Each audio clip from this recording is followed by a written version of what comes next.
Constituency sir. నాది first Anantapuram district ఉండేది, ఇప్పుడు సత్యసాయి అయిపోయింది సార్. సత్యసాయి మడక్షర తాలూకు అమరాపురం మండలం హేమావతి పంచాయతీ తంబాలట్టి వస్తుంది సార్. మా ఊరు బార్డర్లో వస్తుంది సార్. నేను చదివిన మొత్తం కర్ణాటకలోనే చదివాను.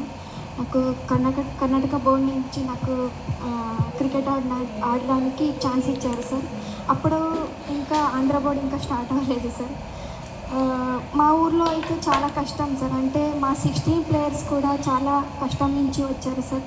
వాళ్ళకైతే వాళ్ళ ఫ్యామిలీలో అయితే ఒక పూట తినడానికి దొరికేది కూడా అంత కష్టం సార్. మాకు చాలా ఇబ్బంది పడుతున్నాను సార్.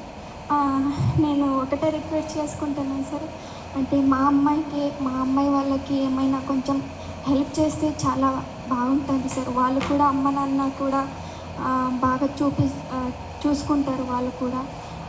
అంటే మాకు మ్యాచ్ ఫీజు దొరుకుతాయి కదా, దానికి వస్తారు సార్ ఆడడానికి, క్రికెట్ ఆడడానికి. ఎన్నో మంది అమ్మాయిలు మాకు మ్యాచ్ ఫీజు దొరుకుతాయి కదా, కొంచెం అక్కడ నుంచి మ్యాచ్ ఫీజు వచ్చింటే అక్కడ మా అమ్మ నాన్నకి ఇస్తే వాళ్ళకు బియ్యము వాళ్ళు తీసుకుంటారు కదా అని ఆలోచించి మా క్రికెట్ ఆడడానికి ఎంతోమంది వస్తున్నారు సార్. ఖచ్చితంగా మీరు హెల్ప్ చేస్తారని నిజంగా నేను అనుకుంటున్నాను సార్. ఖచ్చితంగా చేస్తారు మీరు. నేను చూస్తుంటాను సార్, మీ సోషల్ మీడియా నేను ఎక్కువ ఫాలో అవుతుంటాను మీది. నిజంగా నేనైతే గబ్బర్ సింగ్ మూవీ అయితే ఎన్నిసార్లు చూసినా నాకే తెలియదు సార్, అన్నిసార్లు చూసాను నేను. మా అమ్మాయి వాళ్ళకి కొంచెం గవర్నమెంట్ నుంచి హెల్ప్ చేస్తే బాగుంటుంది సార్. కరుణ కూడా చాలా గిరిజన ప్రాంతం నుంచి వచ్చింది. తనకి ఇల్లు కూడా లేదు సార్, అంత కష్టం తనకి. మళ్ళీ నార్మల్ క్రికెట్ వాళ్ళకి మంచి మంచి గ్రౌండ్ ఉంటాయి, మళ్ళీ న్యూట్రిషన్ ఫుడ్ ఉంటాయి, కానీ మాకు అలా ఉండదు సార్. మాకు గ్రౌండ్ కూడా లేదు సార్. మాకు మళ్ళీ నా నుంచి పర్సనల్ రిక్వెస్ట్ సార్, మా ఊరికి రోడ్డు లేదు sir.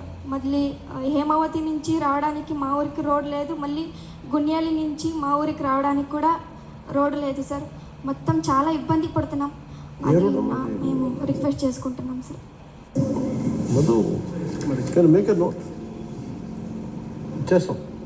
Thank you so much sir.